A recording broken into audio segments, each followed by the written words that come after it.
Rangkaian kasus kekerasan dengan pelaku anggota Polri membuat DPR akan mengevaluasi Polri. Lalu apa saja yang seharusnya dievaluasi? Kami bahas bersama Rudianto Lalo, anggota Komisi 3 DPR dari fraksi Partai Nasdem. Kemudian juga bergabung ada Yusuf Warshim, anggota Kompolnas, dan ada Wirya Adiwena, Wakil Direktur Amnesty International Indonesia. Selamat malam Bapak-Bapak. Selamat malam. Saya mau ke anggota Komisi 3 DPR terlebih dahulu, Pak Rudi. Jadi sebenarnya kalau DPR ini berencana akan mengevaluasi rentetan kasus kekerasan yang dilakukan oleh polisi, akan mulai dari mana dulu, Pak? Ya tentu kan kita berkaca dari peristiwa rentetan peristiwa dari Solo, Semarang, dan terakhir ini sebelumnya ada di Palu, penyiksaan mengakibatkan meninggalnya tahanan, lalu kemudian di Solo polisi tembak polisi, Semarang polisi tembak pelajar, yang terakhir Kalimantan Tengah, ini lebih parah lagi, polisi mencuri dengan kekerasan mengakibatkan orang meninggal. Nah, rentetan peristiwa ini memang harus ada yang dievaluasi. Ya, itulah mengapa saya termasuk mengusulkan untuk kita panggil Irwasum baru, kebetulan Irwasum baru, kemudian Kabid Propam. Kalau perlu kita panggil semua Propam di tingkat Polda. Tidak termasuk memanggil Kapolri? Ya kemarin kita teknis, kita mau bicara evaluasi. Sejauh mana langkah-langkah evaluasi kerja kepolisian Republik Indonesia. Karena program Kapolri itu kan salah satunya dan disampaikan pada saat fit and proper test itu adalah transformasi pengawasan. Nah sekarang ini kami melihat lemah pengawasannya, kan? Karena rentetan peristiwa yang terjadi. Ini apa sebab? Makanya kami mengusulkan agar tanggung jawab per orang pelaku oknum ini, kalau perlu menurut saya harus ada regulasi atau aturan atau perkap, harus ada tanggung jawab institusi, Pak. Ketika ada oknum yang melakukan peristiwa pidana seperti ini, pelanggaran berat ini, maka tanggung jawab institusinya juga harus ada. Misalkan, ya pelakunya oknum di Polres di bawah, maka ketika ada pelanggarannya, maka pimpinannya pun 2 tingkat ke atasnya harus dimintai tanggung jawab. Oke, berarti termasuk kepalanya di situ ya? Ya, supaya tujuannya adalah supaya pengawasan itu jalan. Ya, seorang Kapolres, seorang Kapolda bisa mengawasi anggotanya yang jumlahnya banyak misalkan. Kalau ini gitu, kan dalam rangka meminimalisir atau mengurangi peristiwa-peristiwa yang dilakukan oknum. Kalau gitu saya pertanyakan ke Amnesty deh, ke Mas Wirya. Mas Wirya, ini sebenarnya hanya pada oknumnya saja, pada tadi Irwasumnya harus diperiksa, atau justru sampai ke atas-atasnya semuanya, termasuk Kapolrinya yang diperiksa? Ya, terima kasih Mbak. Jadi kalau ditanya soal oknum itu agak menggelitik ya sebenarnya, karena rentetan kejadian yang tadi sudah disampaikan Pak Rudi tidak terbatas pada kejadian-kejadian itu saja dan tidak terbatas pada kejadian terjadi di tahun ini saja. Memang kemarin kita melihat beberapa kasus mencuat dan itu menimbulkan kegelisahan di publik, tapi sejatinya kasus itu sudah ratusan kekerasan yang diduga dilakukan oleh aparat kepolisian di seluruh Indonesia sepanjang tahun ini.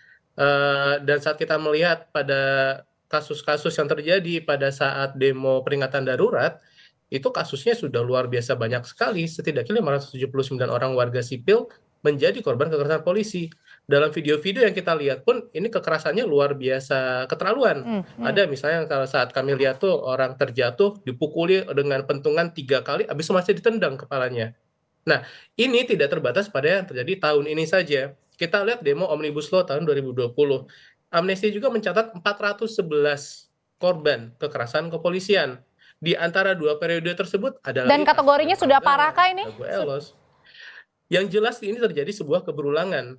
Dan saat kita melihat keberulangan dari tahun demi tahun, kasusnya ratusan, ada kasus yang menjadi tragedi seperti Kanjuruhan. Pertanyaannya kemudian kan kita tunggu apa lagi sih sampai kita masih mau nyebut ini sebagai masalah yang terisolir seperti sebuah oknum. Mas Wirya, tapi kalau misalnya kita melihat dari rentetan demi rentetan yang ini diketahui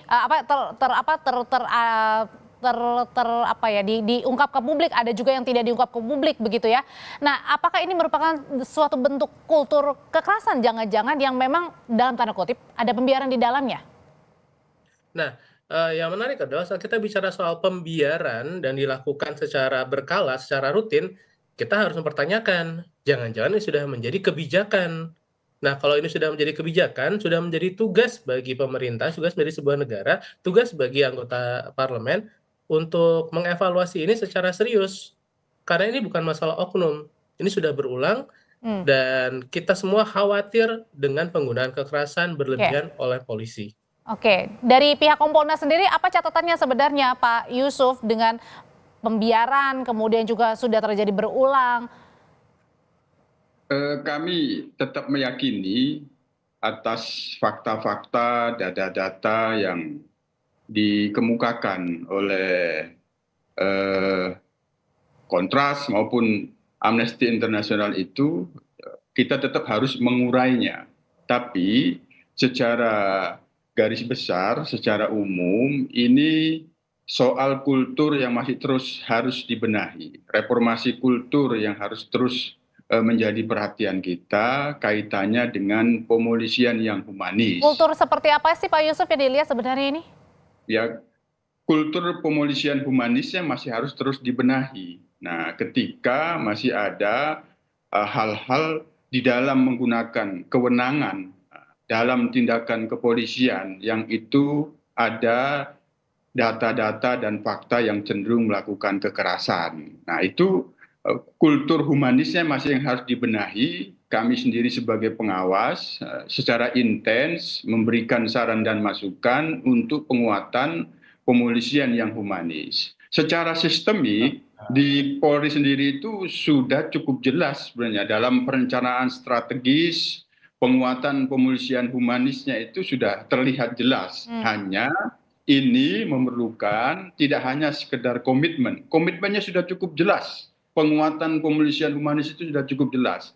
Hanya di sini diperlukan konsistensi di dalam menerapkan, melakukan pembenahan kultur pemolisian yang humanis. Konsistensi itu dari pimpinan, Tapi dari pengawasan. Pak Yusuf, Gitu. tapi kalau misalnya tadi berkaitan dengan apa namanya kemudian pengawasannya, terus kemudian ada dari kulturnya ya tadi yang lebih humanisnya. Tapi kalau kejadian terakhir di Palangkaraya itu kan nggak ada kaitannya sebenarnya dengan pendekatan humanis karena terlibat sabu, melakukan penembakan, mobilnya diambil mobil warga. Tunggu dulu, kan tadi sistemik dulu. Nah, komitmen untuk pemolisian humanis itu secara sistemiknya itu sudah jelas. Hanya di sini diperlukan konsistensi.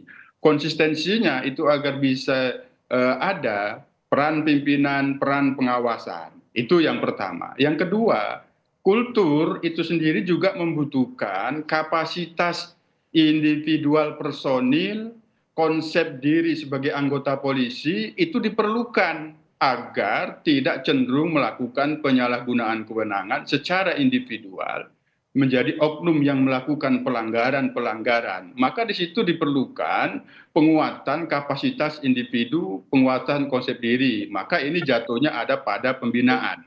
Namun konsistensi di dalam pembinaan kapasitas individual dan konsep diri sebagai anggota Polri itu tetap memerlukan peran pengawasan yang kuat.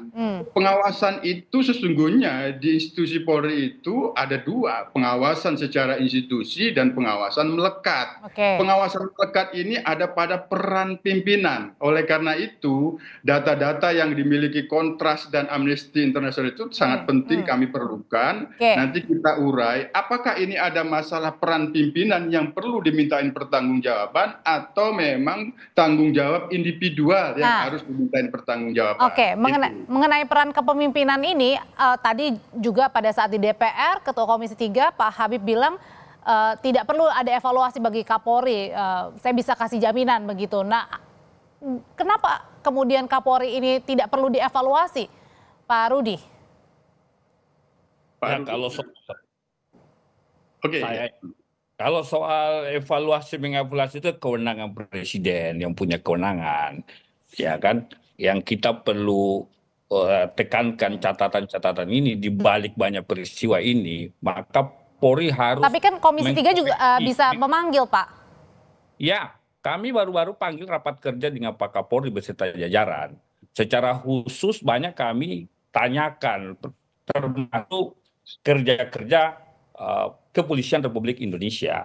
Tetapi yang kami tekankan sekarang ini adalah di balik peristiwa ini, kalau tidak ada langkah-langkah cepat, tepat, maka ini saya kira akan terulang 2-3 bulan, 6 bulan, 1 tahun akan banyak rentetan peristiwa seperti ini. Apa yang harus dievaluasi? Contoh misalkan penggunaan senjata api yang banyak disalahgunakan. Perlu pengetatan misalkan. Bagaimana orang mendapatkan senjata api, polisi ini menjawab polisi. Satu amanah yang berhak diberikan. Bagaimana psikotesnya, bagaimana kemudian praktek menembak selama ini. Ini perlu dievaluasi semua, satu. Yang kedua, bagaimana pembinaan karir, rekrutmen anggota Polri. Apakah anggota rekrutmen ini betul-betul berkeadilan, jujur, tidak ada misalkan seperti yang banyak di masyarakat terjadi karena ada berbayar dan sebagainya. Yang kedua, bagaimana misalkan pembinaan karir, promosi jabatan. Jangan lagi ada orang yang pernah disanksi lalu kemudian diberi pos di kepolisian misalkan. Padahal masih banyak juga anggota Polri yang baik misalkan. Ini juga menjadi catatan kami. Yang kami tahu baru-baru ini ada polisi dipromosi padahal misalkan yang bersangkutan pernah mendapatkan sanksi. Seperti inilah yang harus dikoreksi supaya betul-betul yang menduduki pos-pos penting di kepolisian adalah orang-orang yang berprestasi, yang rekam jejak baik, yang berprestasi tapi bukan bermasalah begitu ya? Ya, kira begitu. Pak, terakhir ke Mas Yurya. Mas Yurya, kalau catatannya nih dari Amnesty, ini kan ada Pak Rudi juga yang mewakili Komisi 3 nih. Sebenarnya evaluasinya yang perlu apa nih nanti?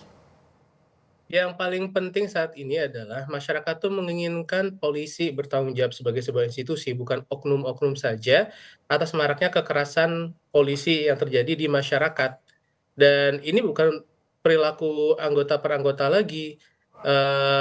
Karena itu masyarakat ingin sekali meminta dan mendesak parlemen, DPR, untuk memanggil Kapolri kembali untuk dimintai pertanggungjawab tersebut. Evaluasi menyeluruh itu perlu dilakukan tidak hanya pada senjata api saja, tapi juga senjata kurang mematikan atau less lethal weapon seperti gas air mata, water cannon, pentungan yang sering digunakan untuk merepresi protes-protes yang seringkali adalah corong suara masyarakat pada situasi genting seperti pada demo peringatan darurat tempo hari. Mas Wirya, terima kasih. Pak Yusuf, terima kasih. Pak Rudi, terima kasih sudah berbagi pandangan di Sapa Indonesia Malam.